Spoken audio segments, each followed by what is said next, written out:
Bienvenue à tous. Merci beaucoup de m'avoir rejoint aujourd'hui. Cela fait des années que les États-Unis et la Chine s'imposent mutuellement des droits de douane, des sanctions et vivent des tensions commerciales. Mais aujourd'hui, un événement surprenant s'est produit.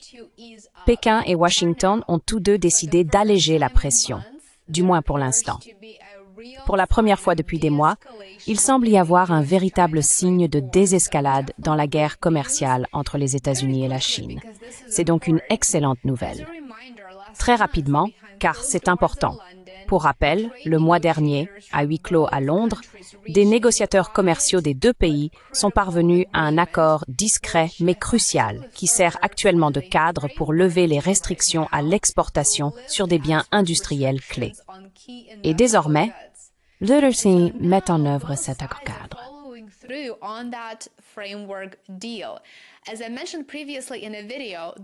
Comme je l'ai mentionné précédemment dans une vidéo, les États-Unis ne peuvent pas fonctionner sans les minéraux de terres rares essentiels qu'ils importent de Chine. Donc oui, Pékin a bel et bien l'avantage. Pékin en est pleinement conscient, tout comme Washington. Le ministère chinois du Commerce vient de faire une déclaration qui a attiré l'attention des marchés et des gouvernements. Que disait cette déclaration? Eh bien, les deux parties mettent officiellement en œuvre l'accord conclu à Londres. Les licences d'exportation sont approuvées, les restrictions sont levées et, l'espace d'un instant, juste un instant, on a l'impression que les deux plus grandes économies du monde pourraient s'orienter vers une coopération renouvelée plutôt que vers la confrontation. Alors, qu'est-ce qui change exactement? Du côté américain, l'administration Trump a autorisé la reprise des exportations de moteurs d'avion, de logiciels de conception de semi-conducteurs haut de gamme et d'éthane, un élément clé dans la fabrication des plastiques et des produits chimiques.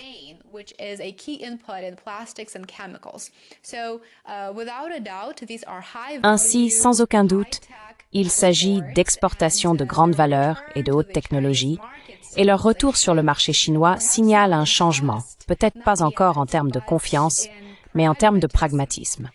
Du côté chinois, les évolutions sont très positives et on pourrait dire encore plus marquantes. La Chine commence à approuver l'exportation de ce qu'elle appelle des articles contrôlés éligibles. Je sais, cela semble très vague et cela pourrait désigner n'importe quoi. Mais en réalité, ce n'est pas le cas. C'est simplement une façon de parler des terres rares, exactement ce que Washington recherche.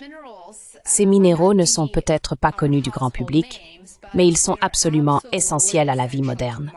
On les retrouve dans les smartphones, dans les véhicules électriques, dans les éoliennes, et peut-être de façon encore plus cruciale, dans le matériel militaire produit par les États-Unis.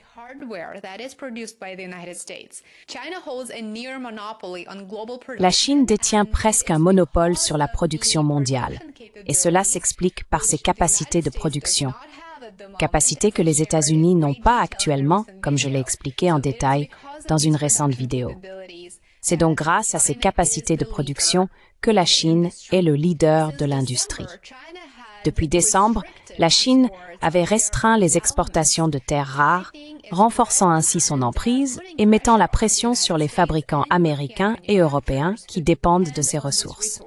Et bien sûr, c'était une réponse aux restrictions commerciales imposées par les États-Unis et l'Europe à la Chine, une sorte de miroir de ce que faisaient leurs adversaires. Cette pression s'est donc atténuée, mais elle n'a pas disparu. Cela reste un levier. C'est toujours un atout dans les négociations, et cela continuera de l'être.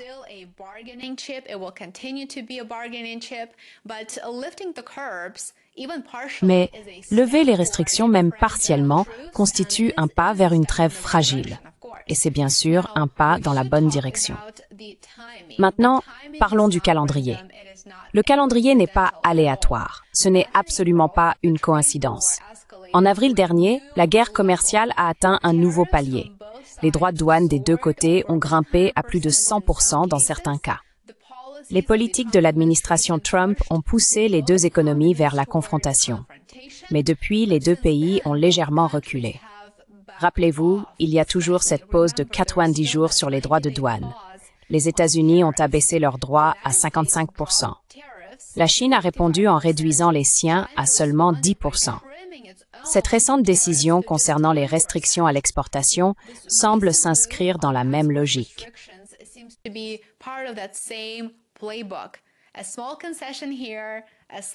Une petite concession ici, un léger recul là-bas. Pas assez pour mettre fin à la guerre commerciale, non, mais juste assez pour éviter qu'elle ne s'envenime et ne s'aggrave. Alors, pourquoi cela a-t-il tant d'importance? Eh bien, parce qu'au-delà des gros titres, il y a une vérité simple. L'économie mondiale dépend de la coopération entre les États-Unis et la Chine. Peut-être que Trump se rend maintenant compte que les relations internationales sont vraiment très différentes de la réussite dans l'immobilier. Être transactionnel ne fonctionne pas vraiment dans les relations internationales. Et c'est pourquoi nous assistons à un léger retour vers des conditions mutuellement acceptables et une coopération avec la Chine, que les États-Unis ont désignée comme leur principal adversaire.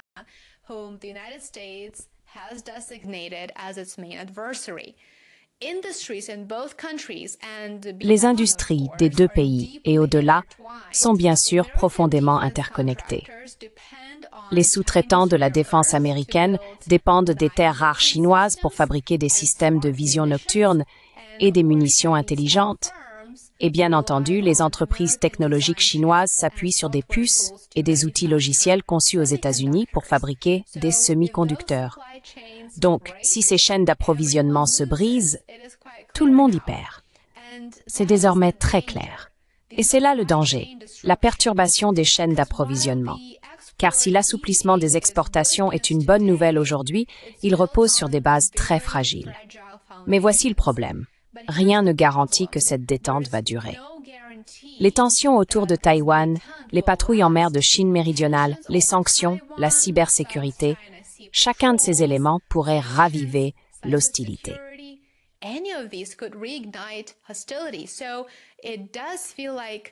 On a donc l'impression qu'il ne s'agit que d'un répit temporaire dans un jeu de pouvoir bien plus vaste et complexe. Et lorsque ces tensions ressurgissent, les outils commerciaux sont souvent les premières armes dégainées. Trump adore les droits de douane, comme nous le savons très bien, et il aime les sanctions économiques, qui sont un outil traditionnel de politique étrangère, non seulement sous son administration, mais pratiquement sous toutes les administrations. Les outils de politique étrangère, tels que la coercition économique, sont bien sûr un plan d'action par défaut pour contraindre des acteurs étrangers à agir dans l'intérêt des États-Unis. Les interdictions d'exportation, les restrictions aux investissements, les retards dans l'octroi de licences, ils sont faciles à mettre en place, mais très difficiles à annuler.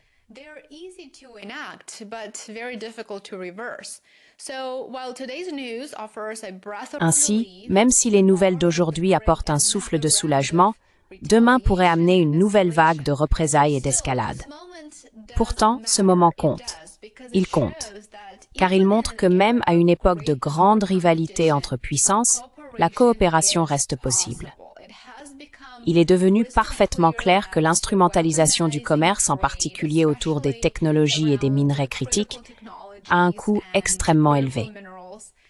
Les industries souffrent, les marchés réagissent, les alliances évoluent, les alliances s'affaiblissent, et dans un monde confronté à tout, des conflits croissants à la régulation de l'IA, la guerre économique ne fait qu'aggraver les choses. Peut-être pouvons-nous nous en passer. Espérons-le, mais encore une fois, ne retenez pas votre souffle.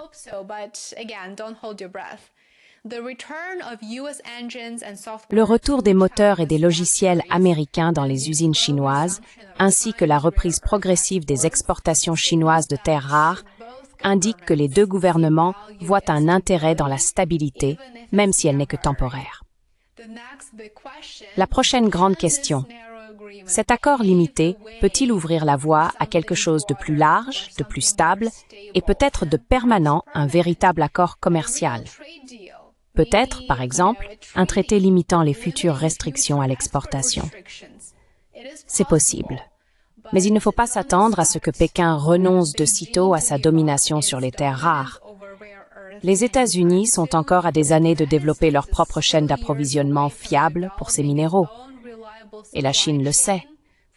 C'est tout simplement la réalité.